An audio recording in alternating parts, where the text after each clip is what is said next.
c'est pas une question d'âge, ne me parlez pas d'âge. Vous sentez travailler les adducteurs, là. Ça c'est clair, il n'y a aucun âge. Il n'y a pas d'âge pour s'y mettre. Et encore moins pour devenir coach sportif.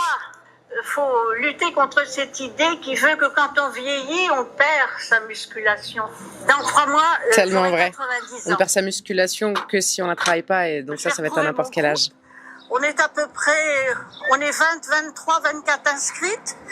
Et en général, il y a une fréquentation assez assidue. Donc, là, la prof, ça change tout. Hein. Une fois qu'on aime une prof, on y va toutes les semaines. Elle a la pêche. Hein. 89 ans. 89 ans, elle a plus de pêche que certaines de mes élèves à 20 ans. Eh ben, je ne sais pas. Je ne sais pas parce que je me dis toujours l'énergie humaine, elle est renouvelable en permanence.